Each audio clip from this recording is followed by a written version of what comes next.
दोस्तों, welcome back. मैं हूं आपका दोस्त साथी गोपाल नटवट। जीवन में बहुत सारी कहानियां हैं और इन कहानी से इंस्पायर होकर हम जीवन में एक नई नई कमिटमेंट लेते हैं और जीवन को बदलने की नई दिशा की एक जिम्मेदारी हम लेते हैं। और ऐसे कुछ कहानियों से आज हमारी एक नई कहानी, जिन्होंने बिहार से अपने जीवन को शुरू किया। बिहार के एक छोटे से गांव से उन्होंने सपना देखा था लाइफ में कुछ इतना बड़ा, कुछ जीवन में कुछ करना है। जीवन में कभी जो पैसे कमाने का जो ट्रैप है, पैसे कमाने की जो दिशा है, या आसपास के जो लोग पैसे कमाते थे, इन सबसे पैसा कुछ ज्यादा कमाना है।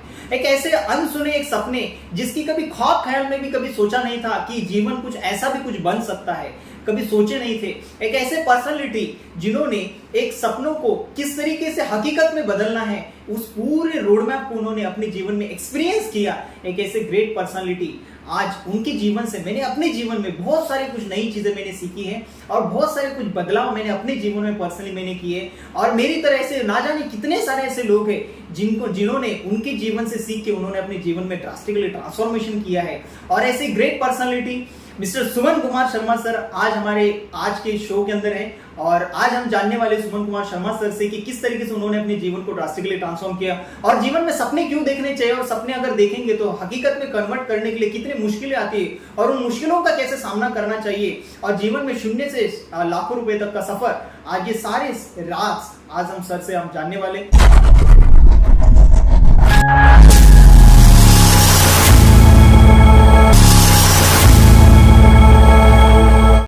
तो सर, बहुत बहुत स्वागत है आपका लाइव जिंदगी शो के अंदर। और काफी दिनों से बेसब्री से इंतजार था, आज आपसे मुलाकात हुई, तो थैंक यू सो मच आज आपका स्पेशल टाइम देने के लिए। Thank you Gopal ji. तो सबसे पहले सर मैं आपसे जानना चाहूंगा, कैसा रहा आपका, सबसे पहले बचपन के बारे में जानना चाहेंगे हम। कैसा आपका बचपन रहा, क्या सिचुएशंस थी, कैसे अपने लाइफ के बारे में क्या सोचते थे आप, और फैमिली सारी चीजें एक बार मैं उसके बारे में थोड़ा जानना चाहूंगा।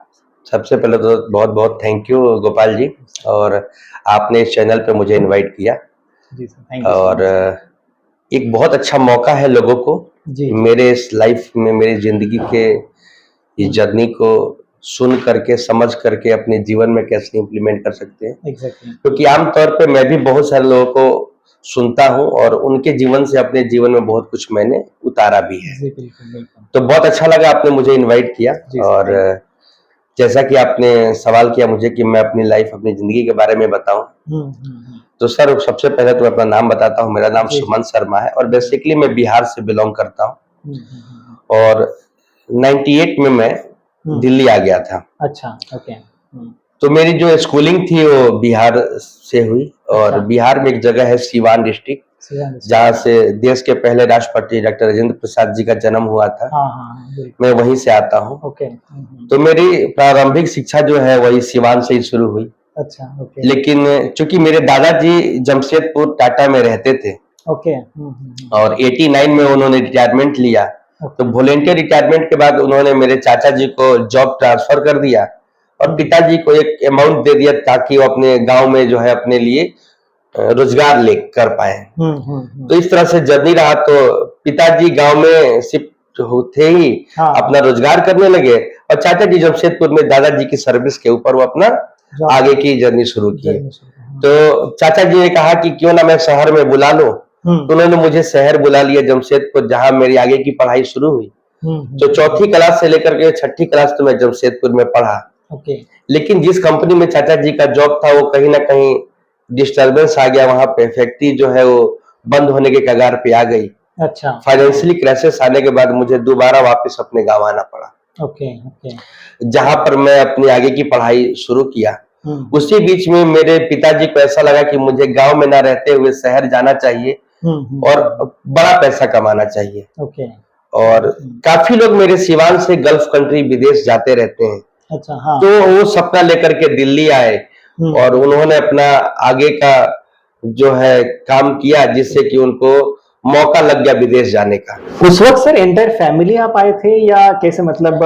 नहीं सर, मैं बता दूं कि मेरी फैमिली में मेरे दादा थे, दादी थी, मेरे चाचा और पिताजी, और 2 मेरी बुआ लोग थी। तो बुआ लोग की शादी तो पहले हो गई थी। और चाचा जी की फैमिली टाटा रहती थी। मेरी मम्मी मेरे गांव में रहती थी पिताजी के साथ में। लेकिन पिताजी जब दिल्ली चले आए तब भी मेरी माँ गांव में ही रहती थी। अच्छा। चूंकि हम जो है गांव में ही रहते थे, पढ़ाई जो करते थे। तो पिताजी जब दिल्ली आए थे विदेश जाने के लिए, तो उनका जो काम हो गया तो दोबारा गांव आए दादाजी को ये खबर देने के लिए कि मैं विदेश जा रहा हूँ, मेरा ओके। सारा कागज कंप्लीट हो गया है। ये इस बात से दादाजी बड़े आहत हुए। उन्होंने कहा कि मैंने तुमको पैसा दिया था कि तुम गांव में अच्छा कारोबार करो, लेकिन चलो बाहर निकले हो तो अपने देश में ही रहो, किसी शहर में रहो। ये कब की बात है सर वैसे? ये बात है सर 96 की बात है। 96 की बात है। तो 96 में मैं ऑलमोस्ट सर 8वीं क्लास में था। 8वीं क्लास में। तो पिताजी वापस दिल्ली आए और उन्होंने बाहर जाने का कैंसिल कर दिया, और जो पैसा उन्होंने दिया हुआ था वो रिफंड उनको कुछ कट के मिला, जिससे उन्होंने इसी दिल्ली के अंदर में एक 450 स्क्वायर फीट का एरिया परचेज कर लिया। अच्छा। गोपाल जी, यहाँ पर मैं अपने पापा की बहुत अच्छा अचीवमेंट मानूंगा कि उन्होंने एक बहुत अच्छा कदम उठाया वाकई, जो मेरे लाइफ में बहुत बड़ा इम्पैक्ट डाला। ये इसके बारे में आगे जिक्र करूंगा। बिल्कुल। तो जैसे ही पिताजी ने यहाँ पे जमीन ले लिया, और उस तक टेलीफोन का जमाना नहीं था, सही बात है, चिट्ठी पत्री का जमाना था। उन्होंने चिट्ठी लिखा मेरे मदर के नाम पे कि ऐसे ऐसे मैंने यहाँ पर एक जमीन परचेज कर लिया हूँ, आप क्या बोलते हो। तो मेरी मदर ने दोबारा उनको ये चिट्ठी लिखा कि ठीक है, आपने परचेज कर लिया है, तो जब तक आप रहना रखना, जब आना तो बेच के चले आना, कुछ बड़ा हुआ रकम भी हमें मिल जाएगा। इस तरीके से। लेकिन पिताजी का तो अलग ही सपना था कि मैं यहाँ पर अपना मकान बनाऊं। सही बात। तो उन्होंने 97 में एक 15 बाई 10 का कमरा बनाया। अच्छा। और उनको लगा कि मैं दिल्ली आकर के पढ़ाई करके कुछ अच्छा काम करूंगा, कुछ अच्छी सर्विस में जाऊंगा। तो मुझे चिट्ठी लिखते हैं कि आप 10th पास करके आ जाइए। तब तक मेरी मदर भी दिल्ली आ गई थी। अच्छा। उसी घर में रहते थे। मेरे गांव में बहुत अच्छा मकान था। मेरे दादाजी ने वो सब कुछ किया था जो एक आम इंसान से ऊपर की बात थी। हाँ। बहुत अच्छा परवरिश मेरे दादाजी ने किया था और बहुत अच्छा मुकाम हासिल किया था, क्योंकि 40 साल सर्विस में रहे थे। जमीन जायदाद बहुत अच्छा था, गांव घर में अपना एक अच्छा रुतबा था, अपना नाम था। सही बात। लेकिन मैं 98 में जब दिल्ली आया तो मैं यहाँ आकर के बहुत हस्त-प्रस्त रहा, क्योंकि 15 बाई 10 का अल्वेस्टर के रूम में मेरे पिताजी और मेरे मदर रहते थे, जहां पर कोई सुख साधन नहीं था। पिताजी साइकिल से ड्यूटी जाया करते थे। माँ मेरी जो है गोल की पारती थी जिसके ऊपर खाना बनता था। अगर कहूँ साधन के रूप में तो एक रेडियो तक नहीं था। तो इस तरह का मैंने सिचुएशन देखा और मैंने कहा कि मैं क्यों यहाँ आया, इससे अच्छा तो मैं गांव में रहता। काफी कॉम्प्लिकेटेड सिचुएशन जी। लेकिन मैंने एक बात कहा कि मेरे पिताजी बहुत ईमानदार हैं और बहुत स्वाभिमानी है। वो किसी के उस पर पलना नहीं चाहते, किसी से कोई मदद लेना नहीं चाहते। वो चाहते थे कि जीवन में जो कुछ भी करूंगा वो मैं करूंगा। सही बात। मेरी मम्मी कभी उनको बोलती थी मेरे बारे में कि बेटा आ गया, ऐसे ऐसे बात है, तो मेरे पापा कहते थे अगर इसमें काबिलियत होगी तो ये कर लेगा। सही बात है, ऑब्वियसली। तो इस तरह से जर्नी चला मेरा। और फिर मैं पढ़ने तो आया था, लेकिन मेरा एडमिशन यहाँ नहीं हो पाया।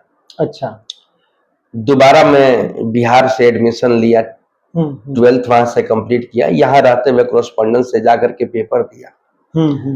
लेकिन मैं तभी से मैं ढूंढता था कि मुझे जीवन में कुछ बड़ा करना है, पर मुझे रास्ता नहीं मिलता था कि मैं कैसे करूं। और गाइडेंस भी करने के लिए कोई थे नहीं। गाइडेंस भी करने को कोई नहीं था। हम लोग बहुत जगह पे जाते थे, हम और पिताजी। कंप्यूटर सीखने के लिए हम नेहरू प्लेस एक जगह है दिल्ली में, वहां हम गए। जैसे हम उस ऑफिस में घुसे तो उन्होंने एक किताब दे दिया हमें। अच्छा। प्रोस्पेक्ट दे दिया कि इसमें से आप चूज करो कि कौन सा आपको कोर्स लेना है। आपको नहीं पता। अब मेरे को और मेरे पिताजी को समझ ही नहीं आया कि हम इसमें से ले कौन सा। हम दोबारा नीचे उतरे और नीचे उतर करके हम दोबारा अपने पापा के कंपनी में आए और एक चाय बनाने वाले से हमें पूछा, क्योंकि हमें लगता था ये सही गाइडेंस दे पाएगा कि हमें कौन सा कोर्स करना चाहिए।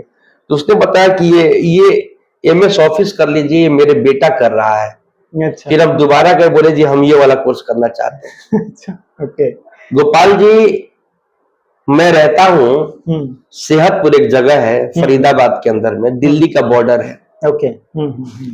और मैं नेहरू प्लेस जब जाता था तो 414 नंबर की एक बस जाती थी जिसमें 3 रुपए का टिकट लगता था। हाँ, ये कब 98 की बात? ये 99 की बात है। 99 की बात है। ओके। गोपाल जी, मुझे कुछ समय लगा कि मैं जाता हूं वहां पर और 1-2 घंटे का क्लास करके पूरा दिन मेरा खाली निकल जाता है। सही बात। तो मैं क्यों ना कुछ पापा की मदद करूं। तो पास में ग्रेटर कैलाश एक बहुत पॉश इलाका है जी जी जिसके अंदर एम ब्लॉक मार्केट है। हम्म। मैं उस कोर्स करने के बाद मैं उस मार्केट में गया और अपने लिए जॉब तलाशने लगा। मैं अभी 18 साल का नहीं था। सही बात है। तो मुझे एक सुपर स्टोर नाम करके एक शॉप के अंदर में मुझे जॉब मिला, जहां पर मेरी तनख्वाह 1200 रुपया 1200 शिफ्ट हुआ। अच्छा। और मुझे करना क्या था कि मुझे जो गारमेंट्स बेचने के लिए सेल्समैन निकालते थे उसको दोबारा फोल्ड करके रैक में रखना होता। अच्छा अच्छा अच्छा।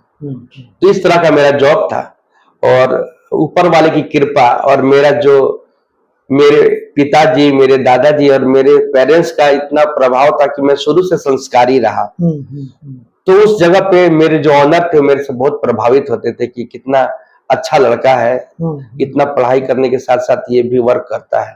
तो समय से शाम को मुझे बोल देते कि शर्मा जी आप चले जाइए घर। एक समय की बात है कि एक दिन मैं ऑफिस पहुंचा, यानी कि कोर्स करने के बाद जब मैं दुकान पे पहुंचा तो कितने बजे वैसे क्या शेड्यूल होता था उस टाइम? 10 बजे मैं अपना जो है कोर्स कंप्लीट करके 10:30 तक मैं दुकान पे पहुंच जाता था। अच्छा।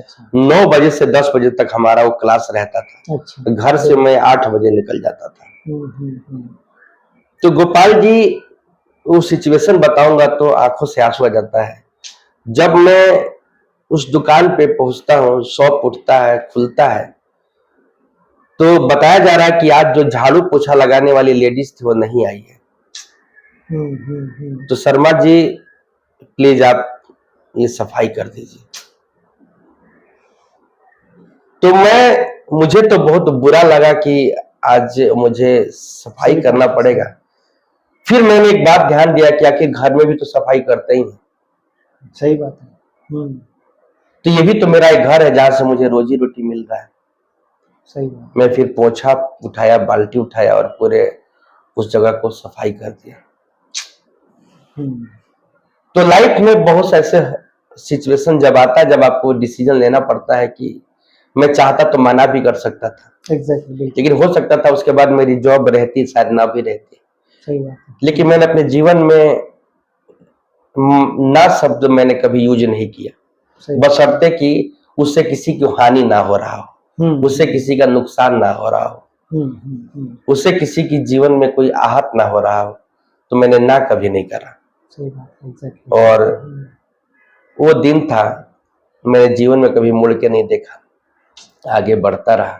इस तरह से मैंने बहुत छोटी मोटी जॉबें की और हर वक्त मुझे ही रहता था कि मैं अच्छे लोगों के संगति में रहूं, अच्छे सिचुएशन, अच्छे एसोसिएशन में रहूं, कुछ सीखूं। हर बार सपना लेकर रखता था कि मैं बड़ा कब हो जाऊं, मैं भी एक दिन बड़ा होऊंगा, मेरे पास भी गाड़ी होगा, मेरे पास भी अच्छा घर होगा। मतलब मैं सपना देखता बहुत था और मुझे विश्वास था कि मैं पूरा करूंगा। तो ये मेरी शुरुआती परेशानियां रही और बताने को तो बहुत कुछ है जो मेरे जीवन में हडल्स आए। हाँ, लेकिन मुख्य चीजें आपको बता रहा हूं मैं। एग्जैक्टली। उसके बाद जो है मेरी एक जॉब लगी जो एशिया की सबसे बड़ी एक्सपोर्ट गारमेंट की कंपनी है, शाही एक्सपोर्ट, जहां पर मेरा भी एक ड्रीम था कि मैं एक ऐसी कंपनी में जॉब करूं जहां परमानेंट हो।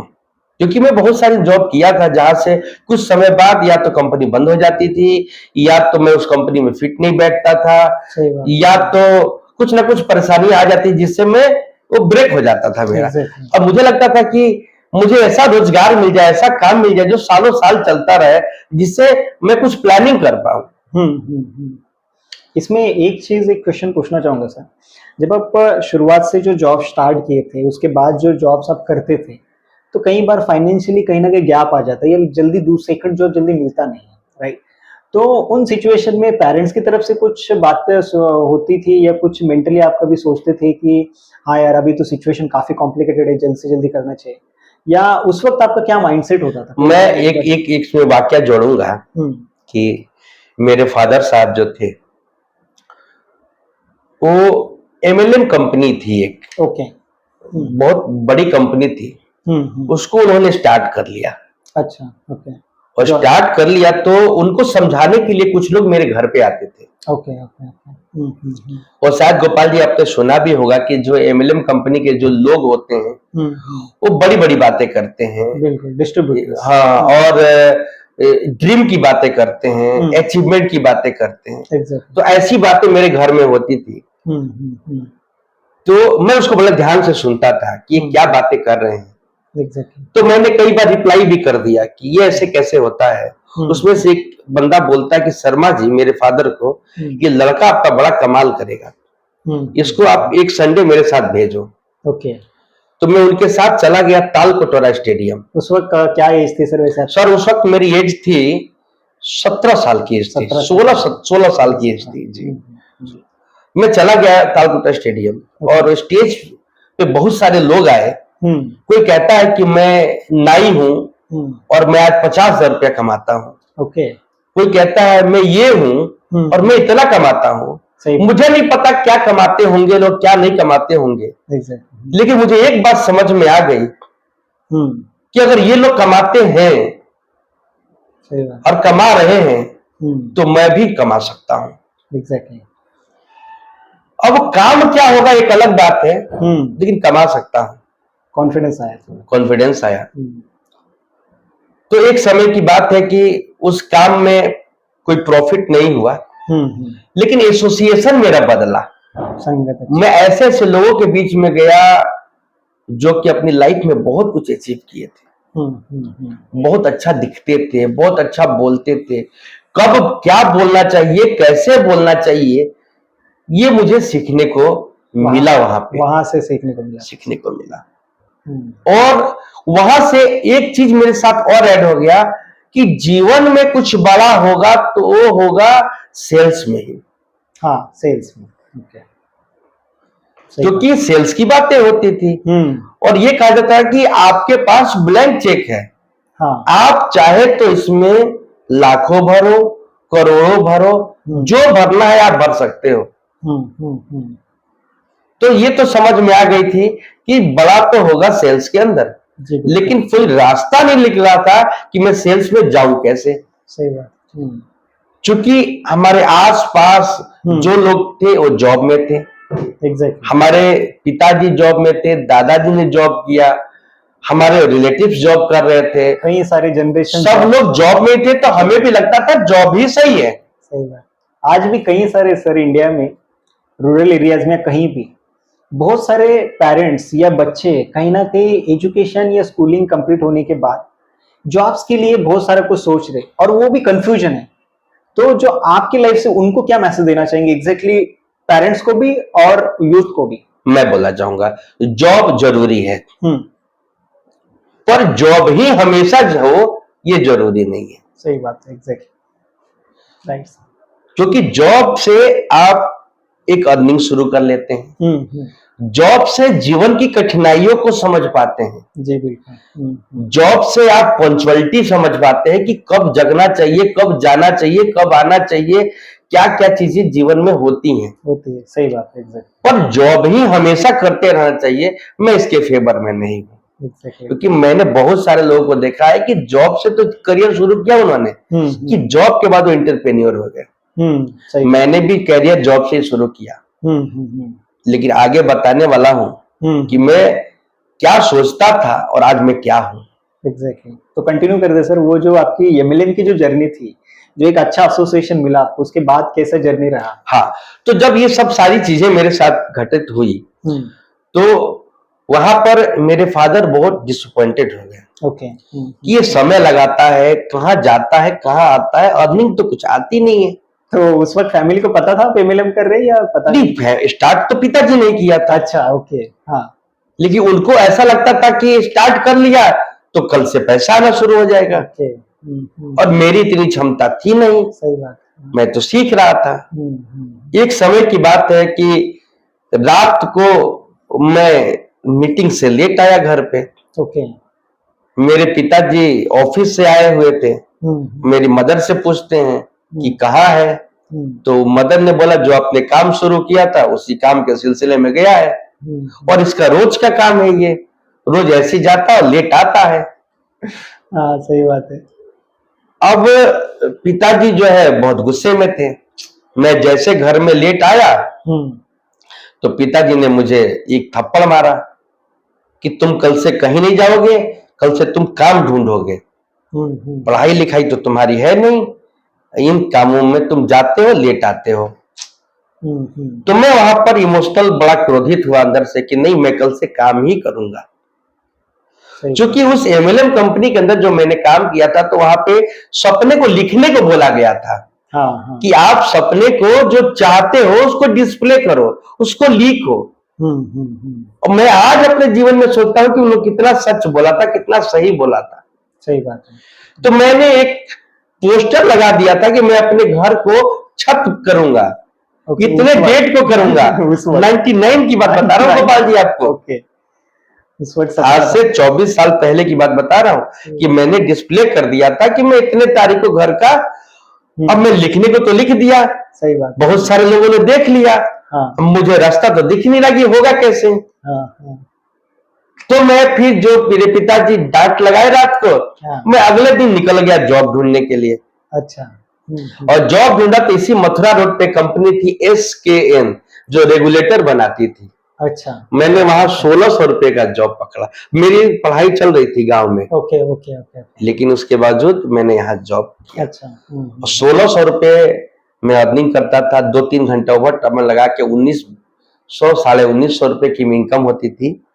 और मीठापुर में एक जगह है गुप्ता फाइनेंसर, उससे मैंने 25,000 रुपया फाइनेंस कराया, उसकी किस्त भरता रहा। और जिस डेट पे मैंने अपने घर को छत बनाने को लिखा था मैं उस दिन पे छत बनाया। वाह, ग्रेट सर। काफी इंटरेस्टिंग स्टोरी है आपकी जी। तो ये 99 में मैंने जीवन में पहला उस गोल को अचीव किया जो अनजाने में मैंने उसको लिख दिया था।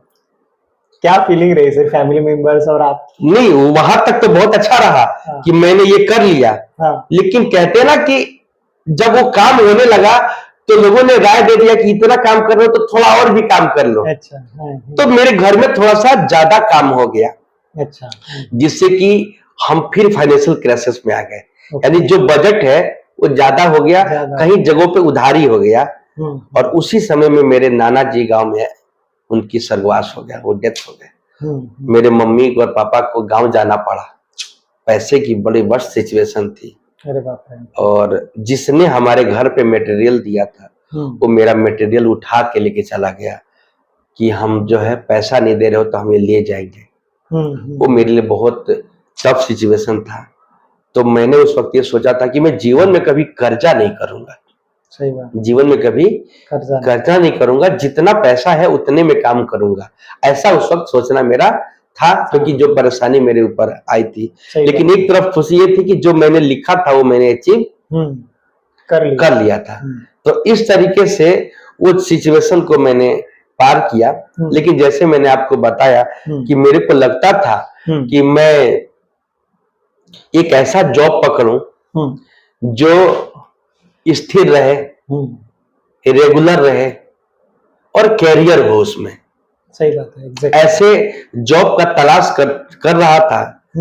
तभी मुझे कोई एक व्यक्ति मिले जिन्होंने उस कंपनी के बारे में जिक्र किया कि तुम सुमन बहुत अच्छे लड़के हो, तुम्हें यहाँ जॉब करना चाहिए, बहुत अच्छी कंपनी है। मैं उसी वक्त उनका पैर पकड़ लिया। मैंने कि सर किसी भी सिचुएशन में आप मेरी नौकरी वहां लगा दें। फिर उन्होंने मेरे से प्रभावित थे क्योंकि मैं बहुत उनका इज्जत करता था। बहुत उनका मान सम्मान करता था। तो उन्होंने मुझे फिर उस कंपनी में लगाने के लिए अलग अलग लोगों से मिलवाया, जहां पर उन्होंने भी मेरी बड़ी मदद की। और फाइनली 18 नवंबर 2002 को मेरी शाही एक्सपोर्ट में 2600 रुपए मंथली सैलरी पर मेरे को ज्वाइनिंग मिल गया। उस वक्त हाईएस्ट सैलरी थी आपकी अभी तक की पूरी जर्नी में। हाँ, लेकिन उससे भी बड़ी खुशी थी कि मैं एक ऐसे कंपनी में जॉब में लगा था जिसका अपना नाम था, जहाँ पे ESI, PF, फंड, बोनस, छुट्टियां, वो एक क्योंकि मैंने देखा था दादाजी को सुनते हुए कि ये सारी चीजें मिलती थी उनको, ये मेरे चाचा जी को सुना था, तो मैंने कहा कि मेरा भी एक ड्रीम तो पूरा हो गया। सही बात है। कि मेरे को एक ऐसी नौकरी मिल गई जहां पे मैं 20, 30 साल, 40 साल काम कर सकता हूँ। एक्चुअली हम उसी फैमिली से आते थे कि हमें कोई एक अच्छा जॉब मिल जाए, वो मेरा ड्रीम पूरा हो गया। और फिर मैं वहां से अर्निंग अपना शुरू किया और वहां से मेरी सफलता की सीढ़ी जो है हल्का हल्का हल्का हल्का, जो दुखों का जो पहाड़ था, जो मेरा घर नहीं बना था, सही बात, ये पैसे की तंगी रहती थी, वो धीरे धीरे कम होना शुरू हो गया। एग्जैक्टली। तो बाकी 2006 में मेरी अब मैरिज हुआ। अच्छा। जो कि मेरे दादाजी की पसंद की लड़की थी। ओके। और मेरे दादाजी बड़ा प्रैक्टिकल थे। उन्होंने कहा कि बेटा जो है आपने लड़की देख लो, क्योंकि रखना आपने ही है। सही बात है। मेरे तरफ से परिवार अच्छा है, लड़की अच्छा है, लेकिन फाइनली रखना तो आपको है। तो मैं फैमिली का पहला आदमी था जो मैं किसी लड़की को देखने गया। ओके। वो भी अपने मन से नहीं, दादाजी की अनुमति से। और मुझे मेरी जो पत्नी है वो मुझे पसंद आई और आज मैं अपने जीवन में बहुत खुश हूँ। मैं उनसे बहुत खुश हूँ। मैं किसी जीवन का बहुत ही बड़ा उपकार किया होगा जो मुझे मेरा ऐसा जीवन साथी मिला। और मैं उनको अच्छाई में ये देखता हूँ कि उनके जो पेरेंट्स थे वो कहीं ना कहीं अच्छे थे। उनकी परवरिश इतनी अच्छी हुई थी जो उन्होंने मेरे अपने घर को स्वर्ग बना दिया। Great sir. तो इस तरह से मेरा जो है लाइफ का जर्नी शुरू हुआ। और तो जो जर्नी रहा सर, ये वैसे किस ईयर में 2008 में मैरिज हुआ? नहीं, 2006 में। 6 में। और एज क्या थी उस वक्त आपकी? मेरी 23 साल की एज थी उस समय। अच्छा, उस वक्त आप जॉब कर रहे थे? उस वक्त मैं जॉब कर रहा था। और जॉब में अगर मैं बात करूं तो मेरी सैलरी 3750 रुपए थी। 3750। हाँ, क्योंकि मैं ओवर टाइम वगैरह भी और इंसेंटिव वगैरह भी कंपनी में मिल जाता था। तो कुल मिला के 6,500-7 हजार रुपए तक मैं उस वक्त अर्निंग कर लेता था। लेकिन सिचुएशन अजीब हुआ कि शादी तक तो सब कुछ मिलता था, इंसेंटिव वगैरह। ओके। लेकिन शादी में आपको पता है अनएक्सपेक्टेड खर्चे हो जाते हैं, बजट हिल जाता है, बजट खराब हो गया। लेकिन जैसे मैं गांव से शादी करके दिल्ली आया, मतलब अपने फरीदाबाद आया और जॉब में गया, तो पता लगा केवल सैलरी ही मिलेगी, सो इंसेंटिव खत्म। अच्छा। उस वक्त अपने लाइफ में जरूरी होता है, ज्यादा पैसे की जरूरत थी।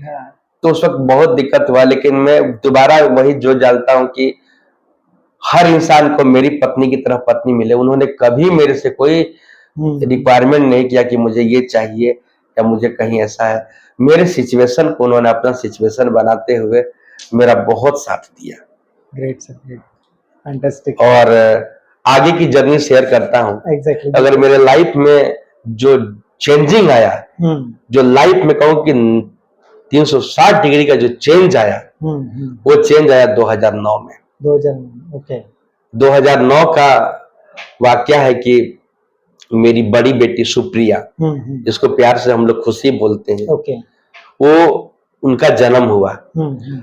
और वो जन्म मेरे जीवन का बहुत बड़ा चेंजिंग लेके आया। वो 2-3 महीनों में बताता हूँ। पहला कि जॉब के अंदर मेरा प्रमोशन हुआ। अच्छा। मुझे फील्ड का वर्क मिल गया, यानी कि टोटल दिल्ली एनसीआर में मुझे हर कंपनी जाके विजिट करने का मौका मिला। ओके। एक तरफ जो मेरा बहुत सपना था कि मैं लोगों से बात कर करके कोई ऐसा मार्केट का काम करूं, कोई ऐसा सेल्स का काम करूं जिससे नई नई चीजें, जिससे मैं अपनी इनकम को और इंक्रीज करूं। सैलरी तो है ही है, लेकिन सैलरी के अलावा मैं और पैसा अर्न करूं। उसी कड़ी में मेरे पिताजी के बहुत खास मित्र थे, राम कुमार प्रसाद जी। ओके। जो कि पहले से LIC एडवाइजर थे। और उनकी जितनी तारीफ करूं वो कम है। उनका भी मेरे जीवन में बड़ा इम्पैक्ट रहा। ओके। उनकी संगति मुझे बहुत प्रभावित की। उन्होंने मुझे अप्रोच किया कि आपको LIC करना चाहिए। आपका बोलने का तरीका, आपका जो सेल्स का तरीका है वो बहुत बढ़िया है, आप बहुत अच्छा कर सकते हो। बहुत कम लोग जीवन में ऐसे मिलते हैं जो आपको बढ़ाने की बात करें, बहुत कम लोग जीवन में ऐसे मिलते हैं जो आपको इनकरेज करें, आप अच्छा कर सकते हो। एक क्योंकि उम्मीद दुनिया उम्मीद क्योंकि दुनिया तो पाँव खींचने वाली है, सही बात है, एग्जैक्टली। लेकिन उसमें उन्होंने मुझे बड़ी मदद की। और इससे भी अच्छी बात यह है कि जिस प्रोफेशन में वो थे, अक्सर अपने प्रोफेशन में लोग डालना नहीं चाहते, क्योंकि कहीं ना कहीं उनका अपना सेल खराब ना हो जाए, अपना काम ना कम हो जाए, लेकिन उसकी ना परवाह करते हुए उन्होंने मुझे इस प्रोफेशन में डाला। मैं गॉड से बहुत थैंक यू कहता हूं कि उनके भी जीवन में भगवान उन्नति दें, क्योंकि उन्होंने मेरी बड़ी मदद की। एग्जैक्टली। और मैं दोबारा LIC में आया। ओके। और LIC में आया तो मेरा जीवन में बड़ा बदलाव आया। एक तो मैं पहचान मेरी बनती चली गई, लोगों से मिलता चला गया, और जो मेरा नीड था ना, जो मेरा रीच था, जो मैं जिसको चाहता था, वो अब मैं वो करने लगा। ओके। लोगों को बताने लगा कि भाई आप भी जीवन में मैं किस तरह से परेशानियों से निकलते हुए मैंने अब प्राप्त किया है, आप भी प्राप्त कर सकते हो। आज से ही LIC में इन्वेस्ट करना शुरू करो, आज से अपने जीवन को सुरक्षित करना शुरू करो, आज से आने वाले समय की प्लानिंग शुरू करो। आज से अगर थोड़े थोड़े भी बचत करते हो तो आने वाले समय में आपको वो दिन नहीं देखने पड़ेंगे, किसी के आगे हाथ नहीं फैलाना पड़ेगा। सही बात। और मैं फिर बड़ा जोर देता था कि अगर आपके 2 बच्चे हैं तो 2 बच्चे तो आपके हैं, उनकी परवरिश आपने ही आज भी करनी है और 20 साल बाद भी करनी है। हाँ, 20 साल बाद आपका पड़ोसी अगर करने वाला है तो फिर आप मत सोचो, लेकिन 20 साल बाद आप ही ने करनी है, तो जो 20 साल बाद सोचना है उसको आज से क्यों ना सोचो। सही बात। अगर आज से आप सोचना शुरू कर देते हो तो 20 साल बाद जो हम जैसों को दिक्कत आई वो आपको दिक्कत नहीं आएगी। सही बात, एग्जैक्टली। तो इस तरह से LIC में मेरा जो है जीवन आगे बढ़ने लगा और मेरी अर्निंग बहुत तेजी से बढ़ने लगी। जहां मैं LIC में अर्निंग करने लगा, जॉब में अर्निंग करने लगा, मेरे फादर भी काम करने लगे, तो चीजें जो है ना, एक समय ऐसा आया जब हम बहुत फीलफुल, बहुत अच्छा होने लगे। ओके। और उसके बाद मैंने जो है MLM की कंपनी किया मैंने 2015 के अंदर। ओके। और वो मेरे लाइफ में अगर मैं कहूं तो बहुत बड़ा चेंजिंग लेके आया। ओके। क्योंकि मैं वहां भी अचीवमेंट लिया, विदेश का यात्रा किया। कभी सोचा नहीं था कि मैं विदेश जा सकता हूं, क्योंकि काफी सारे सिचुएशंस वैसे थी भी नहीं, फैमिली कंडीशंस भी वैसे नहीं थी, कुछ नहीं थी। मैं याद करता हूं उस सिचुएशन में कि जितना मैं महीने का कमाता था, साथ में एक दिन में खर्चा हो जाता है मेरा। ओके। और वो खर्चा कोई गलत खर्चा नहीं, सही बात, सही खर्चा। सही खर्चा। लोग खर्चे से सोचेंगे कि कुछ गलत चीज है, नहीं, एक्चुअल में सही खर्चा। तो जो चीज जीवन में थी, जो मैंने देखा कि तनख्वाह 3700 और वाइफ को, डॉक्टर को दिखाना है तो 1500 फीस, पांव कांप जाते थे कि 1500 में यहां दे दिया तो आगे का घर चलेगा कैसे। बाइक मेरे पास थी जो दहेज में मिली थी, कभी कभी उसका पेट्रोल आधे रास्ते में खत्म हो जाता था। ओके। सुबह 7 से 3 की शिफ्ट हो जाती थी, तो 3 बजे छुट्टी होने के बाद मैं रास्ते में रुक के सोचता था कि आगे करना क्या है, क्या किया जाए जिससे जीवन में पैसा आए। सही बात है। मैं बहुत सारे लोगों से बोलना चाहूंगा कि घबराना नहीं है जीवन में, घबराने से कुछ नहीं होगा।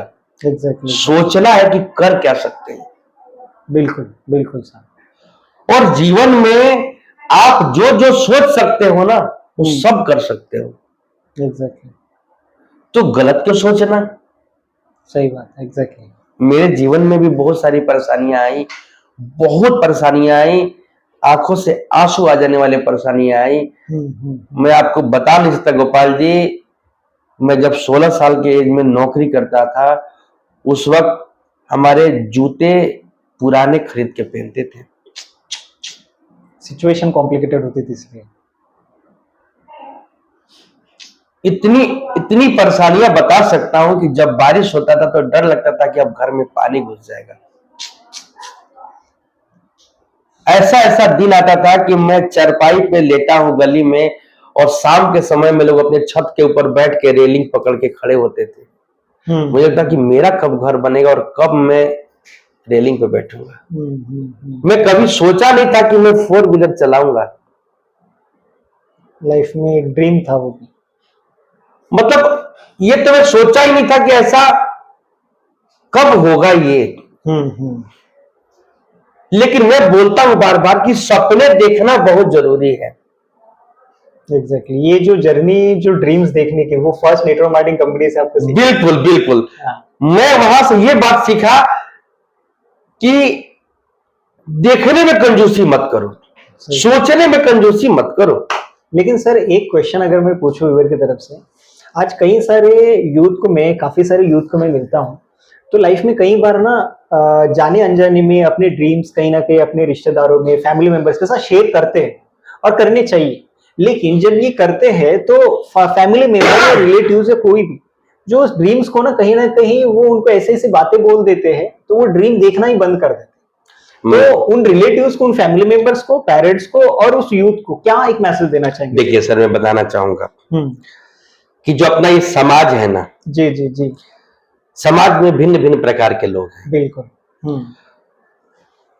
और फिर जो कुछ भी आज हमारे आपके जीवन में घटित हो रहा है, उस घटना के 10-20 साल पीछे चले जाइए, तो जब उसके बारे में बात किया जाएगा तो लोग हंसते ही थे। बिल्कुल। आज आप मेरे से बात कर पा रहे हैं, वीडियो बना पा रहे हैं, और कल ये लोगों तक पहुंच जाएगा। क्या 10-20 साल पहले इसकी कल्पना आप कर सकते थे? नहीं, संभव। अगर 20 साल पहले किसी से बात करते तो लोग हंसते ही। तो बिल्कुल। तो जो जीवन में नहीं होने वाली चीजें होती हैं, जब उसके बारे में बात की तो समाज तो हंसता ही है। एग्जैक्टली। लेकिन हमें लोगों के हंसने से अपना ड्रीम नहीं छोड़ना है, क्योंकि ये समाज तो आपको कभी भी जीने नहीं देगा। सही बात। आप घर में बैठो तो लोग कहेंगे निठल्ला है, नौकरी नहीं करता। आप सुबह शाम भाग के नौकरी करो तो लोग कहेंगे पैसे के लिए भागता रहता है। एग्जैक्टली। तो समाज तो आपको किसी सिचुएशन में छोड़ने वाला नहीं है। कुछ ना कुछ आपको ये देखना है कि मेरे लिए अच्छा क्या है और बुरा क्या है। आपके समाज में दोनों लोग हैं, तो हमें चुनना क्या है? अच्छा चुनना है, अच्छा चुनना, अच्छी संगत। हमें जो जीवन में चाहिए उसको लिखना है।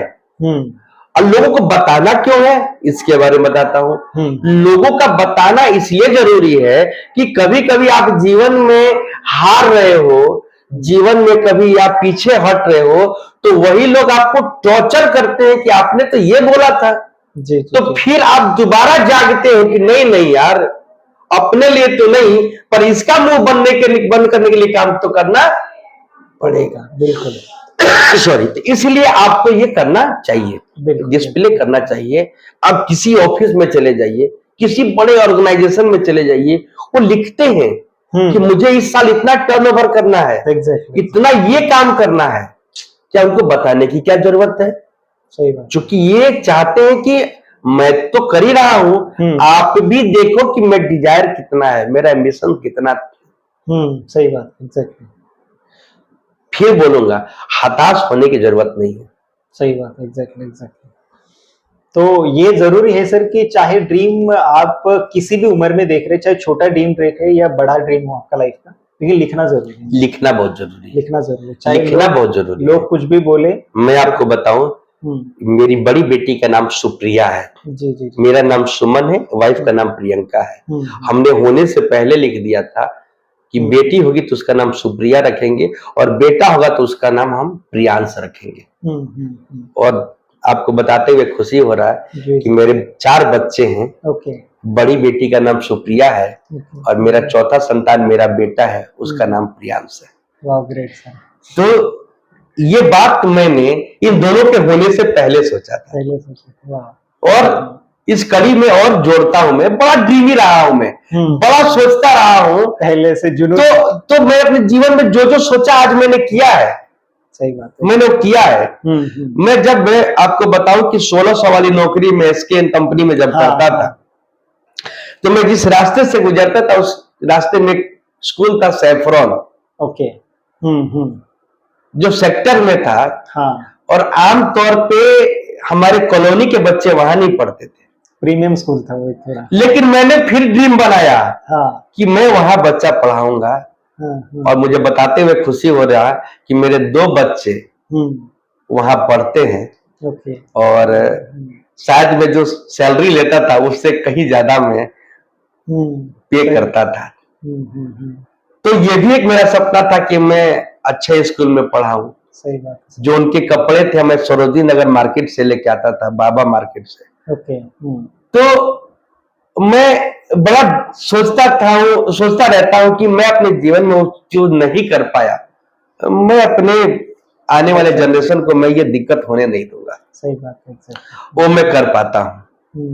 वाह, ग्रेट। लेकिन मेरे जीवन में एक दुख भी है कि आज मैं सफलता जो अर्जित कर रहा हूँ उसमें आगे के भागीदार मेरे पापा मेरे साथ नहीं है। और आज जो कुछ भी हूं, जो मैं काट रहा हूं, आज मैं इसको काटना बोलता हूं, क्योंकि इसकी जो बीज जो है ना वो मेरे फादर साहब ने रखी। आज मैं जो मार्केट के अंदर जो भी मेरी पहचान बनी है उसमें कहीं ना कहीं मेरे पापा का बहुत बड़ा रोल है।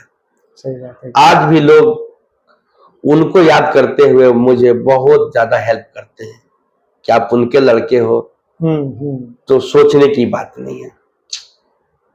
सही बात। तो ये मेरे जीवन में एक दुख है। राइट। और जीवन मतलब ये कहूं तो जीवन में हर किसी को एक ना एक दिन तो जाना ही है। बिल्कुल बिल्कुल। तो मैं कहता हूँ पिताजी जहां भी हैं उनको भगवान जो है उनको शांति दे, उनके देवताओं की श्रेणी में ले जाए।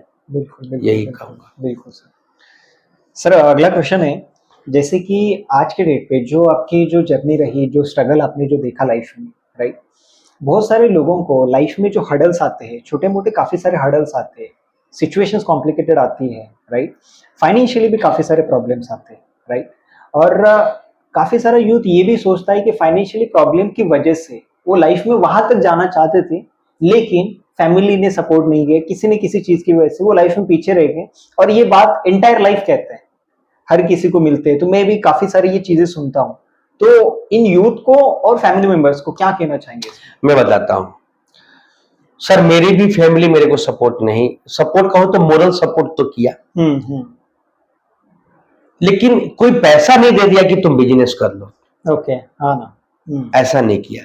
लेकिन मैं बार बार ये बोलना चाहता हूं कि जीवन बहुत लंबा है। जी जी जी जी जी। जीवन बहुत लंबा है, और आज के युग में अगर आप करना चाहते हो ना, आप डेडिकेटेड हो, बिल्कुल, तो आपको बढ़ने से कोई रोक नहीं सकता। सही बात। समय तो लग सकता है थोड़ा, लेकिन रोक नहीं सकता। मैं बहुत लोगों को मिला हूं, तो दिक्कत यह है कि लोग करना ही नहीं चाहते। हाँ, तो नहीं करना चाहते हो तो थाली में खाना परोस के तो आ गया, खाना तो आपको पड़ेगा। सही बात। और यहां तो खाना परोस के भी नहीं आएगा। सही बात, एग्जैक्टली। तो करना तो आपको पड़ेगा। ये बात कहने के लिए नहीं है, लेकिन फिर भी मैं कहता हूं कि मेरे साथ से बहुत सारे लोगों ने जर्नी शुरू किया।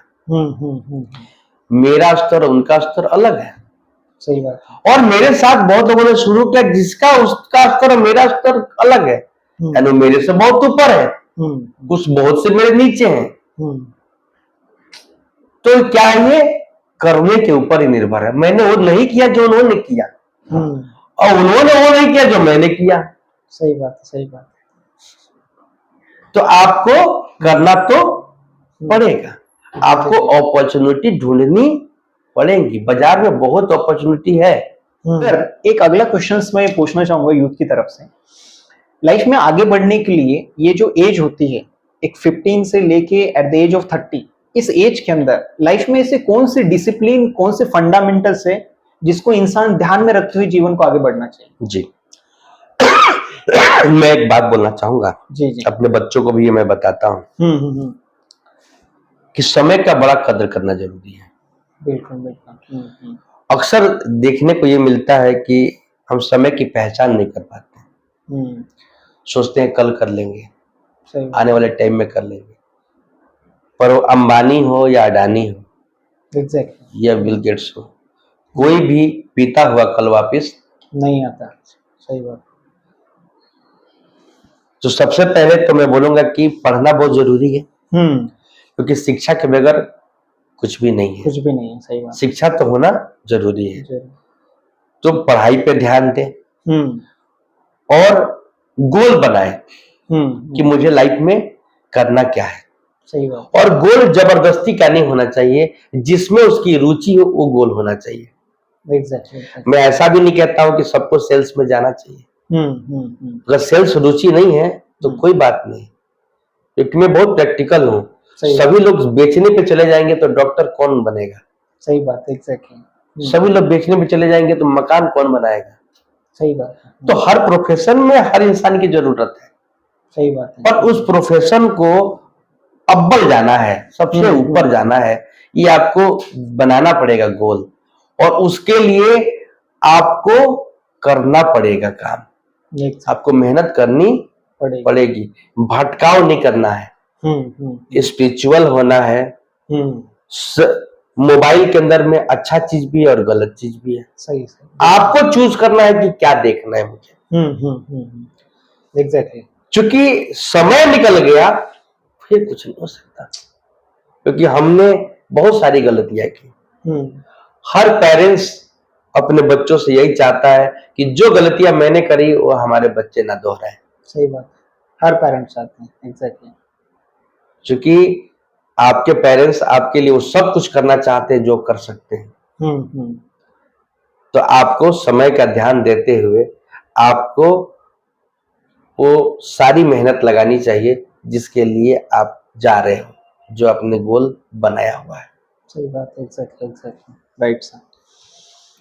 तो एक नेक्स्ट क्वेश्चन है सर, जो मैं पूछना चाहूँगा यूथ की पॉइंट ऑफ व्यू से, कि जिस तरीके से लाइफ में जब हम आगे बढ़ते हैं तो काफी सारे पर्सन्स हमें गाइडेंस देते हैं, अलग अलग प्रकार के अलग अलग राय देते हैं। तो एक पर्सन वो कहीं ना कहीं डिस्ट्रैक्ट हो जाता है एग्जैक्टली कि किसकी बातों को एग्जैक्टली फॉलो करे, राइट, कौन सही है, किसकी बातों को फॉलो करे, किसका क्या एक्सपीरियंस है। क्योंकि कई बार रिलेटिव्स हो जाते हैं, रिश्ते में बहुत क्लोज होते हैं लेकिन उनका लाइफ का तजुर्बा उतना बड़ा नहीं होता। किसी का तजुर्बा अच्छा होता है लेकिन रिलेशन उनके साथ उतना क्लोज नहीं होता, रिलेशन कहीं ना कहीं दूर होता है। तो ऐसे सिचुएशन के अंदर किन को फॉलो करना चाहिए, और क्योंकि अगर गलत फॉलो करेंगे तो लाइफ कहीं ना कहीं गलत मोड़ पे जाके रुक जाएगी, और सही पर्सन को फॉलो करेंगे तो वो लाइफ एक अच्छे मुकाम पर ले जाएगी। तो एग्जैक्टली कैसे चुने एक सही पर्सन को? बिल्कुल सही सवाल किया आपने। देखिए, सबसे पहले तो मैंने आपको जो जिक्र करा था कि सबसे पहले देखना ही है कि आपका रुचि क्या है।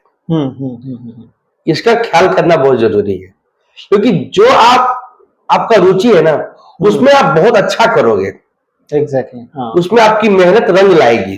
बिल्कुल, अब आपका मन है कि आप डॉक्टर बनो, लेकिन आपका रिलेटिव जो है वो सिविल इंजीनियर है, वो बार बार कह रहा है इंजीनियर बन जाओ, हाँ, तो नहीं, पेरेंट्स भी कई बार कहते हैं कि मतलब जो रिलेटिव कह रहा वही करो, वही करो, हाँ, तो नहीं। मुझे लगता है कि जो बच्चा करना चाहता है, जो आप करना चाहते हो, उस फील्ड में जो सफल व्यक्ति है उससे आप गाइडेंस लो। एग्जैक्टली, और एक से ना लेकर के एक दो लोगों से लो, और फिर आपको उसमें तौलना है, आपको देखना है कि मुझे सही में करना क्या चाहिए। हर इंसान के लिए अलग अलग सिचुएशन हो सकता है, हर इंसान के लिए अलग अलग मापदंड हो सकते हैं, पर उसमें से आपको अपना निकालना है कि मुझे क्या करना चाहिए। बिल्कुल, एग्जैक्टली, लेकिन जो आपकी रीच हो, जिसमें आपकी पकड़ हो, मुझे लगता है कि आपको वो वही करना चाहिए। बिल्कुल, क्योंकि मेरा शुरू से मार्केटिंग मेरा रीच रहा, मैं लोगों से बात करना पसंद किया, मुझे टारगेट बेस काम बहुत पसंद है, ये करना है कर दूंगा, हो जाएगा। बहुत मेहनत किया मैंने, बहुत मेहनत किया। मैं जो जो सोचता था कि मैं इसको करूंगा ना, मैं करता ही था। ओके, तो मैं वही कहता हूं कि जो आपको भटकने की जरूरत नहीं है, देखो यूट्यूबर की बात करेगा, डॉक्टर की बात करेगा, सही बात है। लेकिन आपने देखना है कि मेरा जो रीच है उसमें जो सबसे सफल व्यक्ति है उनको सुनो, उन लोगों ने अपनी लाइफ को कैसे आगे बढ़ाया, किस तरह से हम कर सकते हैं, एग्जैक्टली ये सारी चीजें। Exactly sir, thank you so much sir, जो चीज़ें आपने बताई है। एक इम्पोर्टेंट सा क्वेश्चन है, क्योंकि मार्केट में कई सारे प्रोफेशंस हैं, अलग अलग प्रोफेशंस हैं, लेकिन सेल्स एक ऐसा प्रोफेशन है, क्योंकि अगर हम 4 लोगों में अगर जाके बोलें किसी रिलेटिव्स में कि हम डॉक्टर बनने वाले हैं, या कोई यूथ जाके बोलता है कि अभी मेरा पढ़ाई कंप्लीट हुआ, अब मैं डॉक्टर बनने वाला हूँ फ्यूचर में, या कोई मैं इंजीनियर बनने वाला हूँ, तो बहुत अच्छे से सम्मानित किया जाता है, राइट। लेकिन जो पर्सन एक सेल्स में होता है ना, उसको बहुत कुछ खास वैल्यू नहीं दी जाती है, राइट। लेकिन मैं ऐसे क्या फंडामेंटल से अदर प्रोफेशन में और सेल्स में ऐसा क्या था जिसने आपकी लाइफ को पूरी तरीके से बदल दिया, और सेल्स में से यूनिक चीजें क्या है as compared to other profession? अक्सर क्या है ना कि सेल्स जो है ना उसको लोग दूसरी तरीके से देख लेते हैं। हाँ सेल्स मतलब एक सेब बेचने वाला भी सेल कर रहा है, बिल्कुल। एक रेडी पटरी पर जो बेच रहा है वो भी सेल कर रहा है, सेल कर रहा है, बिल्कुल। एक बैंक का जो मैनेजर है ना वो भी सेल कर रहा है, बिल्कुल। एक LIC का जो सबसे सुप्रीम है ना SDM वो भी सेल कर रहा है। अब जो समाज हमारा है ना वो सेल्स को बेचना जानती है कि बस ये बेच रहे हैं, ये हाँ। बेचने वाले हैं। हाँ। आज प्रॉपर्टी के अंदर में 10-10 करोड़ 50-50 करोड़ का भी सेल होता है, जो उसका रेवेन्यू है ना एक आदमी के जीवन की कमाई के बराबर है। सही बात है, एग्जैक्टली। तो सेल कर क्या रहे हो ये डिपेंड करता है। एग्जैक्टली। तो एज ए कोई पर्सन सेल्स करियर को चूज करते हैं सर, तो क्या लगता है कि उनका भविष्य कैसा रहेगा आपके? बहुत बढ़िया है आने वाले। देखिए जीवन में हर आदमी सेल ही कर रहा है, बिल्कुल, बचपन से कर रहे हैं। कोई एजुकेशन सेल कर रहा है, कोई प्रोडक्ट सेल कर रहा है, कोई प्रोफेशन सेल कर रहा है। सही बात। बहुत से ऐसे लोग हैं जो बताते हैं आपको करना क्या है, वो भी सेल कर रहे हैं। एग्जैक्टली। तो सेल्स तो जरूरी है। दोबारा दोहराता हूं कि आपकी नीड रीच क्या है, आप कौन से प्रोफेशन के अंदर में सेल करना चाहते हो वो ये डिपेंड करता है। राइट। मैंने भी शुरुआत कहीं से करी थी और कहां तक पहुंच गया, लेकिन सबका एक ही पार्ट रहा, वो सेल्स रहा। सेल्स रहा, सब में कॉमन चीज सेल्स रही। आज मैं रियल एस्टेट के अंदर में अपने टीम बना करके बच्चों को गाइडेंस करता हूँ, वो सेल करते हैं, उनको प्रॉफिट होता है। सही बात। और उसमें अपना भी इंसेंटिव बनता है। बिल्कुल बिल्कुल। आज मैं इंश्योरेंस सेक्टर के अंदर, हेल्थ के सेक्टर के अंदर सेल्स करता हूँ, वहां मैं अर्निंग करता हूँ। इस तरीके से 1-2 कॉन्सेप्ट और है, वहां भी मेरी टीम काम करती है, गाइडेंस करता हूँ, वहां भी सेल्स का मुझे प्रॉफिट होता है। तो मजे की बात है कि मैंने एक बार सिखा दिया और रास्ता बना दिया, सही बात। आज उनके काम करने से मुझे प्रॉफिट आ रहा है। दिल्ली NCR में आपके व्यूअर्स को मैं बताना चाहता हूँ कि जिनको भी लगता है कि जीवन में परेशानी है, कोई रास्ता दिख नहीं रहा है, मुझे क्या करना चाहिए, कैसे करना चाहिए, तो आपकी जो चैनल है उसके माध्यम से मेरे से मिल सकते हैं। डेफिनेटली दोस्तों, आप हमारे ऑफिशियल वेबसाइट पर विजिट कर सकते हैं www.livezindagi.com। वेबसाइट पर विजिट करके कंसल्टेशन ऑप्शन वहां पर आपको दिखेगा। कंसल्टेशन ऑप्शन में अपनी डिटेल्स फिल करके डायरेक्टली आप सुमन सर से आप कांटेक्ट कर सकते हैं, जिनसे फ्री कंसल्टिंग आप ले सकते हैं। जो भी लाइफ के फंडामेंटल्स है, इन्होंने अपने लाइफ में प्रिंसिपल्स जो फॉलो किए, वो आप अपने लाइफ में फॉलो करके आप जीवन में आगे बढ़ सकते हैं, राइट। तो सर हमारा एक अगला एक राउंड होता है जो रैपिड फायर राउंड, जिसमें मैं आपको एक 10 क्वेश्चंस में आपसे पूछूंगा, जिसके जवाब आपको थोड़ा फास्ट देने रहेंगे, राइट। ये क्वेश्चंस रहेंगे जो आपके लाइफ के ऊपर, जो अभी तक आपकी जो जर्नी रही उसके ऊपर बेसिस रहेंगे ये सारे। तो सर फर्स्ट क्वेश्चन है, आपकी अब तक की सबसे बड़ी अचीवमेंट आपको ऐसे क्या लगती है? अचीवमेंट तो बहुत सारी रही, और सबसे बड़ी अचीवमेंट तो मैं कहूँ कि जो जीवन में जो मैंने गोल बनाए वो मैंने आज तक अचीव किए हैं। वाह, ग्रेट सर, ग्रेट। चाहे वो फॉरेन ट्रिप का रहा हो, चाहे वो 6 डिजिट में इनकम रहा हो, चाहे वो बच्चों की अच्छी शिक्षा रहा हो, चाहे वो अपने लिए पहली गाड़ी परचेज करना रहा हो, तो ये मेरे लिए बहुत इम्पोर्टेंट है इम्पोर्टेंट रहा। जहां तक मैं कहूँ कि गाड़ी मुझे लगता था कि शायद मैं ले नहीं पाऊंगा, तो मैं 2015 में गाड़ी अपने लिए परचेज किया, न्यू वैगनार परचेज किया। तो ये मेरी बड़ी अचीवमेंट रही थी। Great great great sir. Next question है सर, आपके लाइफ में ऐसा कुछ है जिसके लिए आज आप मेहनत कर रहे हैं, ओके, जिसके लिए आप आज मेहनत कर रहे हैं, जो लाइफ में और कुछ पाना चाहते हैं आप? देखिए, वैसे तो जीवन में हर दिन एक नई ड्रीम ऐड हो जाता है। मेरा एक ड्रीम है कि मैं एक पॉश इलाके में अपना जो है बहुत शानदार घर बनाऊं, जो जड़ से हो, फ्लैट नहीं, जहां गार्डन हो और वातावरण अच्छा हो, सोसाइटी मतलब बहुत बढ़िया हो, सेक्टर हो। ये मेरा एक ड्रीम है जिसको मैं फुलफिल करना चाहूंगा। Great sir, great great. Life में ऐसा कभी आपके जीवन में कोई ऐसा समय आया जिससे आपको बहुत कुछ अफसोस हुआ हो कि यार लाइफ में ये नहीं करना चाहिए था, ये कुछ ज्यादा गलत कर दिया मैंने, कभी ऐसा कभी हुआ? हाँ, जाने अनजाने कभी भी? जी। मैंने एक दो काम ऐसे किए जहां पर मेरे वजह से कुछ लोगों का नुकसान हुआ, फाइनेंशियली नुकसान हुआ। वहां मुझे उसके बाद ऐसा लगा कि मुझे नहीं करना चाहिए था, और फिर मैं उस तरह के काम में दोबारा नहीं गया, जबकि मुझे बहुत लालच आया, लालच दिया गया, लेकिन मैं दोबारा नहीं गया। तो मुझे ऐसा तकलीफ हुआ था कि मुझे उस काम में नहीं जाना चाहिए था। ओके। नेक्स्ट क्वेश्चन है सर, आप जीवन में किस भगवान को सबसे ज्यादा मानते हैं सर? वैसे तो मैं सभी तीर्थ पे जाता हूँ, माँ वैष्णो देवी जाता हूँ, खाटू श्याम जाता हूँ, और वृंदावन जाता हूँ, बिहारी जी का दर्शन करता हूँ, माँ कालका मंदिर जाता हूँ।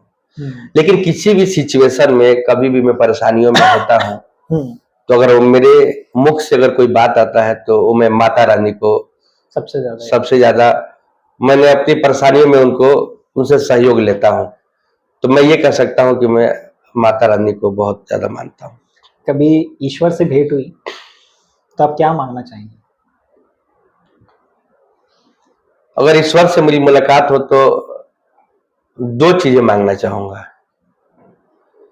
एक तो मेरा परिवार किसी दुख में ना रहे, शारीरिक दुख में ना रहे, पैसे तो मैं कमा ही लूंगा, और मेरे जो लोग भी जानने वाले हैं, मेरे मित्रगण हैं, मेरे साथी हैं, मेरे कहीं ना कहीं सहयोग किए हैं, उन लोग के जीवन में कभी कोई कष्ट ना रहे। Great sir, okay. Next question है सर, जीवन में जो सफलता की जो राह पे आपकी सेल्स इंडस्ट्री ने आपके जो जीवन को पूरी तरीके से बदल दिया, अगर ये इंडस्ट्री अगर आपको लाइफ में नहीं मिलती, अगर ये मौके जीवन में नहीं मिलते, तब ऐसा आप क्या करते लाइफ में? देखिए, बहुत अच्छा सवाल है कि सेल्स अगर मैं नहीं पकड़ता तो मुझे जॉब के लिए अच्छा एजुकेशन का होना बड़ा जरूरी था, बिल्कुल, जो मेरे पास नहीं है। तो मुझे लगता है कि या तो मैं जॉब के अंदर जल्दी जल्दी तरक्की लेता, और अक्सर मैंने ऐसा महसूस किया हो कि अपवाद भी हो सकता है, मैं गलत भी हो सकता हूं, कि जॉब में बड़ी बड़ी तरक्की लेने के लिए किसी ना किसी को पीछे करना पड़ता है। बिल्कुल। मैंने ऐसा महसूस किया है जब मैंने जॉब किया तो जॉब अगर होता मेरे पास तो शायद मुझे लगता है कि मैं उस तरक्की तक नहीं पहुंच पाता जो मैं आज पहुंचा हूं। ओके। राइट, बिल्कुल सर। एक नेक्स्ट क्वेश्चन सर मैं आपसे पूछना चाहूंगा, जीवन में आपके सबसे जो इम्पैक्ट आपके लाइफ पे डाले ऐसे कौन गुरु है जिनको आप सबसे ज्यादा मानते हैं? वैसे तो मेरे जीवन में जो है कई सारे लोगों का योगदान रहा है, लेकिन अगर मैं कहूँ तो एक समय ऐसा आया था कि जब मेरे पास काम धंधा बिल्कुल भी जिस काम में मैं था वो काम जीरो हो गया था और मुझे लगा कि आगे कैसे क्या होगा। तो मेरे एक मित्र हैं राजू चौरसिया जी, जिन्होंने मुझे फोर्सफुली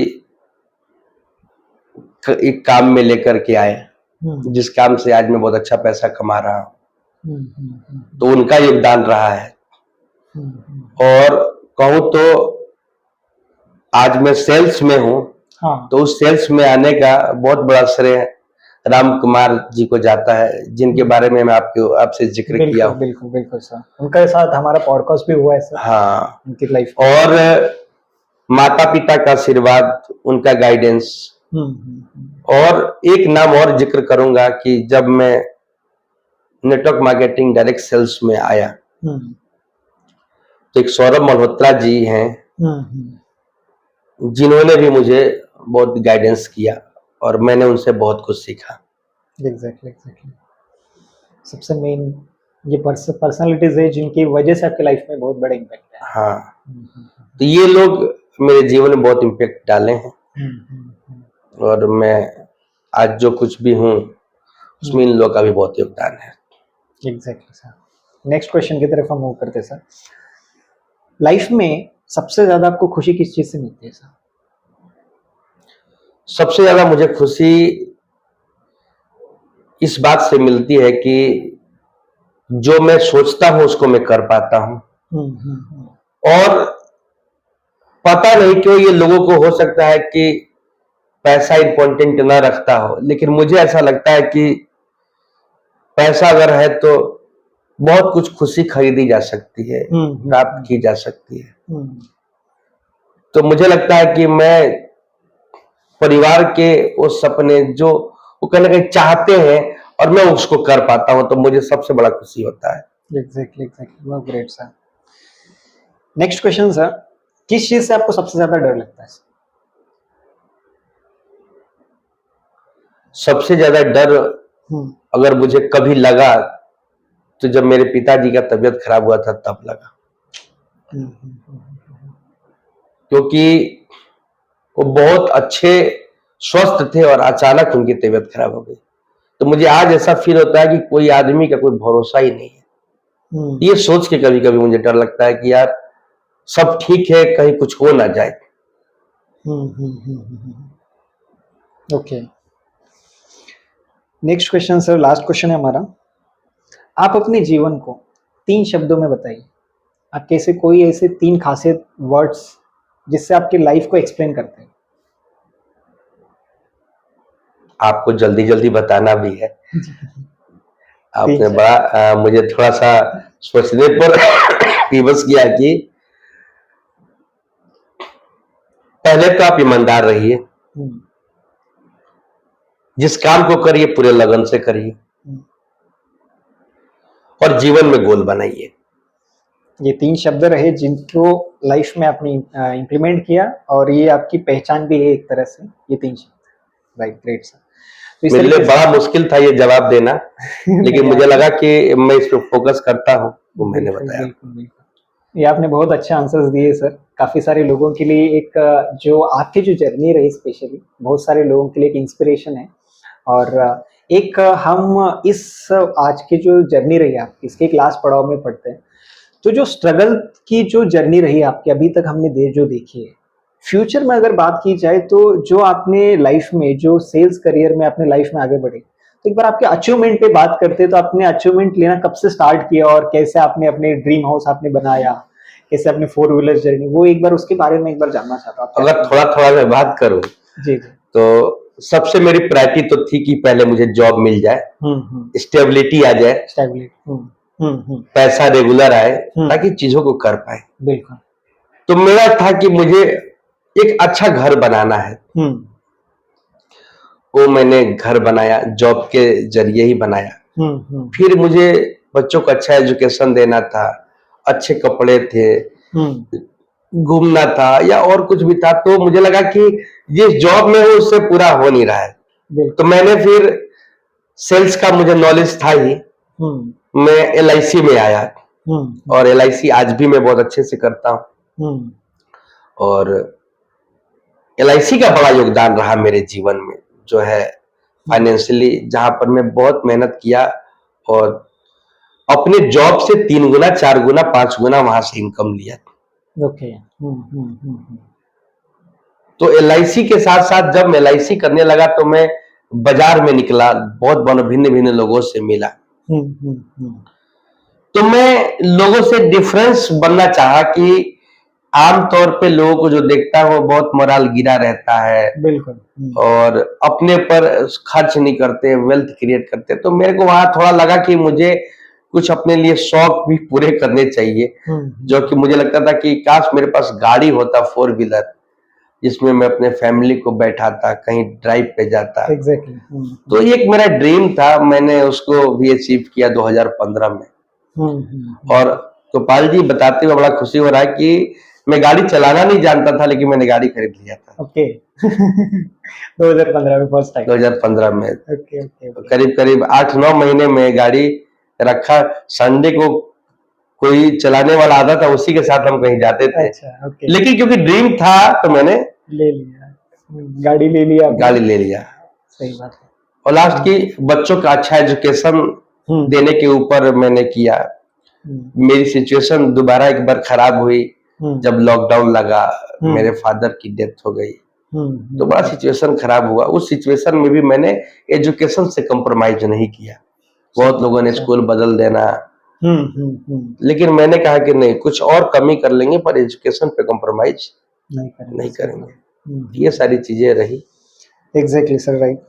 तो एक सर इम्पोर्टेंट अगर बात करें, लास्ट क्वेश्चन मैं आपसे जानना चाहता हूँ कि सेल्स में एक जो बहुत सारे पर्सन सेल्स इंडस्ट्री में एंट्री तो करते हैं, लेकिन सेल्स को एज ए प्रोफेशनली नहीं देखते। हालांकि मैंने भी जो लाइफ में देखा है, सेल्स इंडस्ट्री से बहुत सारे लोगों की लाइफ में बहुत ड्रास्टिकली ट्रांसफॉर्मेशन है, जिन्होंने बहुत सारी जिंदगियां बदली है सेल्स इंडस्ट्री से। लेकिन बहुत सारे लोग स्टेबल नहीं है आज भी। जो भी यूथ है, सेल्स के अंदर अपॉर्चुनिटीज मिलती है, सेल्स में वर्क भी करते हैं, लेकिन उसको as a career, as a passionate होके वो नहीं कर पाती, या स्टेबल नहीं रह पाती, या ऑनेस्ट नहीं रह पाते। तो एक बार इसके ऊपर आप अपना ओपिनियन क्या देना चाहेंगे? देखिए, सेल्स प्रोफेशन जो है ना, डेडिकेशन मांगता है, सीखते रहने का काम है ये। बिल्कुल। अगर आप पुराने पैटर्न पे चलते रहेंगे तो दिक्कत आएगी। आपको पैटर्न बदलना पड़ेगा, आपको सीखना पड़ेगा। और सेल्स ऐसा प्रोफेशन है कि रेगुलर नहीं होगा, लेकिन काम रेगुलर करना पड़ेगा। एग्जैक्टली। काम रेगुलर करना पड़ेगा। यहाँ पर मैंने देखता है कि लोग कुछ समय करके अपने आप को ड्रॉप आउट कर लेते हैं, बाहर आ जाते हैं, जबकि ये रेगुलर आपसे काम मांगता है। आप रेगुलर करेंगे तो ये खेती की तरह है, आज बो करके कल नहीं काट सकते, लेकिन आज बो देंगे तो 2-3 महीने बाद आप काट लेंगे। नए नए प्रोस्पेक्ट से मिलना, नई ड्यूटी करना, अपना काम जारी रखना पड़ेगा, रिलेशनशिप बिल्ड करना, नए नए प्रोजेक्ट के बारे में बताना, ये आपको करते रहना पड़ेगा। ताकि आपके उनके पास ऐसा रिलेशनशिप रखना है कि अगर किसी को उस चीज की नीड हुई तो सबसे पहले नाम आपका आना चाहिए। अगर ये चीज करना है और इस प्रोफेशन में अगर ये व्यक्ति है तो हम इसी से कराएंगे, इसी को अप्रोच करेंगे। तो ऐसा रिलेशनशिप आपको बिल्ड करके रखना है, ऐसे अपने को प्रेजेंट करना है, ऐसे अपने को दिखाना है। एग्जैक्टली, बिल्कुल। तो दोस्तों, आई होप कि आपको जो चीजें सर ने जो अपनी लाइफ में जो चीजें सीखी है, वो चीजें आपको प्रैक्टिकली सर बता रहे हैं। एग्जैक्टली उनके लाइफ से उन्होंने कैसे किस तरीके से सिचुएशन को हैंडल करके लाइफ में वो आगे बढ़े हैं। एक सर मेजरली जो मैं देखता हूँ, इवन जो आज रिसर्च से भी जो चीजें मैंने देखी है गूगल पर, तो बहुत सारे लोग लाइफ में किसी भी प्रोफेशन में, किसी भी एज ग्रुप के, लाइफ में एक ऐसा पॉइंट जरूर आता है जहां पर लगता है कि जिंदगी अभी बहुत कुछ आगे रास्ता नहीं दिखता, बहुत कठिन है, अभी इसके आगे कुछ समझ नहीं आता कि जीवन में करना क्या है, राइट? क्योंकि हालातें, सिचुएशंस ऐसे कुछ कॉम्प्लिकेटेड हो जाते हैं। तो ऐसे टाइम पे उन यूथ को या उन पर्सन्स को आप क्या मैसेज देना चाहेंगे? जी, बहुत बढ़िया सवाल है। जब ऐसा सिचुएशन है तो इंसान को अकेला नहीं रहना चाहिए। ओके। अब आपके अंदर कोई तकलीफ है, बिल्कुल, अब कोई बीमारी है, तकलीफ है, ये कैसे ठीक होगा? ये डॉक्टर के पास जाना पड़ेगा, जाएंगे तो होगा। और डॉक्टर के पास जाकर सारी बातें बतानी पड़ेगी कि ये दिक्कत है। कुछ चीजों को समझेगा, कुछ चीजों की जांच करेगा, फिर आपको इसका मेडिसिन देगा। सही बात है। तो क्या होगा, मेरे पे बहुत बड़ा कर्जा हो सकता है, मेरे काम धंधे छूट सकते हैं, सही बात है। मैं बहुत यही सब परेशानी है इंसान के पास। बिल्कुल बिल्कुल बिल्कुल। तो ये दूर कैसे होगा? अकेले में तो दूर नहीं होगा। इसको दूर करने के लिए आपको काम करना पड़ेगा, आपको रास्ता ढूंढना पड़ेगा, रास्ता निकालना पड़ेगा। ये सोच के कि अब मैं क्या करूं, जीवन को खत्म करने से सॉल्यूशन, जो आपके पीछे लोग हैं उनको आपसे बड़ी उम्मीदें हैं। बिल्कुल। वो कल को आपसे और आपकी वजह से वो परेशान हो जाएंगे। सही। तो आपको रास्ता निकालना पड़ेगा, अकेलापन दूर करना पड़ेगा, आपको अन्य लोगों से मिलना पड़ेगा जो लोग आपकी मदद कर सके, क्योंकि रास्ता तो ढूंढना पड़ेगा। बिना रास्ता ढूंढे कभी भी आप ऐसे लोगों को देखो YouTube के ऊपर जिन्होंने सब कुछ खत्म होने के बाद आज हीरो हैं। एग्जैक्टली सर, बहुत सारी कहानी। KFC के मालिक 65 साल के बाद जाके अपना बिजनेस को स्टेबल कर पाए। बिल्कुल बिल्कुल। आप साउथ अफ्रीका के जो पहले राष्ट्रपति थे, इतने सालों जेल में रहने के बाद वो राष्ट्रपति बने। बिल्कुल। अमेरिका के राष्ट्रपति अब्राहम लिंकन के बारे में सुनिए कि कितने सालों तक हारने के बाद उन्होंने। बिल्कुल बिल्कुल। उदाहरण के तरीके से समझाऊं तो 100 स्टेप का एक जीना है। 100वें स्टेप के बाद आपको कुछ मिलने वाला है। बिल्कुल। लेकिन आपको पता नहीं है। बिल्कुल। आप हो सकता है कि 99 पे जाकर के अपने आप को ये सोच लें कि अब नहीं मिल सकता, लेकिन उसके एक स्टेप के बाद ही आपको बहुत कुछ मिलने वाला था। सही बात है, सही बात है। तो आपको क्या करना है? काम करना है। एग्जैक्टली। हताश नहीं होना है। और किसी भी सिचुएशन में, जैसे मैंने आपको बताया कि मेरा एक समय था कि मैं जीरो हो रहा था मेरा सब कुछ, लेकिन मेरे एक मित्र मिले और उसके जरिए एक रास्ता बना। बिल्कुल। तो आपके जीवन में भी कोई ना कोई रास्ता जरूर बनेगा, और शर्त है कि आप उसके लिए काम करें। सही बात है सर, बिल्कुल। सर एक नेक्स्ट अगर क्वेश्चन तो लाइफ में कई बार अगर आपने देखा होगा कि कोई ऐसे आपके कुछ स्टूडेंट या जिनके आपके लाइफ से उन्होंने कुछ सीख के उनके जीवन में कुछ परिवर्तन आए, तो ऐसे कुछ टेस्टिमोनियल्स लाइफ में कुछ आपको मिले जिनकी वजह से जिनके लाइफ में बदलाव आया, आपकी जिंदगी को देखिए? ऐसे एक दो लोग नहीं है, बहुत सारे लोग हैं। ओके। जिनके जीवन में मैंने बहुत सारा इम्पैक्ट डाला, और वो लोग भी बहुत अच्छा कर रहे हैं। बिल्कुल। अभी उसकी तादाद बहुत बड़ी तो नहीं है, लेकिन मेरा मिशन यही है कि मैं ऐसे लोगों के बीच में ऐसे लोगों का हेल्प कर पाऊं, कुछ ऐसा डाल पाऊं जिससे उनके जीवन में बहुत बड़ा चेंजिंग है। Exactly. तो सर ऐसी कुछ चीजें हैं, कुछ रह गई हो जो आपको लगता है कि हमारे व्यूअर्स के लिए बताना, कुछ और कुछ चीजें हैं जो आपके लाइफ से कुछ चीजें इनके लिए बहुत ज्यादा जरूरी? देखिए, मैं बताना चाहूंगा कि सबसे पहले तो आपको ऑनेस्ट रहना जरूरी है, और जिस काम को करे पूरी ताकत से करे। किसी भी प्रोफेशन में रहे ऑनेस्ट जरूर रहे। ऑनेस्ट रहे, ताकत से करे। और एक बात तो आप मान लें कि आप जो जो सोच सकते हैं वो सब कर सकते हैं। होगा, चाहे लोग कुछ भी बोले होगा। हताश नहीं होना है, हारना नहीं है, सीखने पे फोकस करना है। संगति बहुत जरूरी, अच्छी चाहिए, संगत बहुत जरूरी। हाँ, कहते हैं ना, एजुकेशन से ज्यादा है एसोसिएशन। कहते हैं कि 10 जुआरियों के, शराबियों के बीच में एक 11वां शरीफ आदमी चला जाए तो डेफिनेटली वो 1 साल 6 महीने के बाद वो 11वां जुआरी शराबी बन सकता है। सही बात है। इसी तरीके से 10 अच्छे एसोसिएशन में लोग, अगर 11वां व्यक्ति साधारण से आ जाता है तो कहीं ना कहीं उसके जीवन में वो सारी चीजें इम्प्लीमेंट हो जाएंगी। सही बात है, बिल्कुल बिल्कुल राइट सर। मैं ही स्पिरिचुअल नहीं हुआ करता था, लेकिन मैं संगति की वजह से आज बहुत ज्यादा स्पिरिचुअल हो गया हूँ। बिल्कुल बिल्कुल बिल्कुल। बहुत सी चीजों को मैं नहीं मानता था, मानना लगा हूँ। और हो सकता है कि कुछ चीजें और भी मेरे अंदर हैं जो थोड़े थोड़े समय के बाद वो भी परिवर्तन आएगा। बिल्कुल। तो एसोसिएशन का बहुत बड़ा है। आज मेरे अंदर जो बदलाव है वो बहुत वही कारण है। एसोसिएशन सबसे बड़ा। अब मैं 10,000 कमाता था और मैं 1 लाख लोगों के साथ, 1 लाख वाले लोगों के साथ रहना शुरू किया, तो मुझे लगने लगा कि 1 लाख में कमा सकता हूँ। सही बात है, कॉन्फिडेंस। ये लोग भी अलग नहीं है, हम हमारे जैसे ही है। एग्जैक्टली, हो गया। बिल्कुल बिल्कुल। 30-30 लाख का भी ITR भरा मैंने। तो ये सब एसोसिएशन की वजह से हुआ। Exactly. तो आई होप दोस्तों कि सर ने जो चीजें बताई, एसोसिएशन का बहुत बड़ा रोल है, क्योंकि जहां पर सर 10,000 की एक जॉब करते थे और तब से लेके अपनी इनकम को एक 6 डिजिट में लेके गए और कई सारे लोगों की लाइफ में फाइनेंशियली इंप्रूवमेंट आया। सर की जो लाइफ में जो फंडामेंटल सर ने जो प्रिंसिपल्स अपनाए, उन सारी चीजों को इंप्लीमेंट करके बहुत सारे लोगों के जीवन में बदलाव आया। और ये सारी चीजें पॉसिबल है एक संगत से, और सर ने जो जो इस पॉडकास्ट में जो बताए फंडामेंटल्स, वो सारे इंप्लीमेंट करेंगे तो आपके लाइफ में भी बहुत ड्रास्टिकली चेंजेस आ सकते हैं। तो आई होप ये चीजें आपको समझ में आएगी। सर की लाइफ जर्नी बहुत इंटरेस्टिंग रही है। कमेंट बॉक्स में अपने सारे फीलिंग शेयर कर सकते हैं आप, और बताइए एग्जैक्टली कि लाइफ में जो भी चीजें आप लर्न किए, आपके जो भी प्रॉब्लम्स, आप जो चैलेंजेस आप जो फेस कर रहे हैं, और क्या चीजें आप इंप्लीमेंट करने वाले अपने लाइफ के अंदर।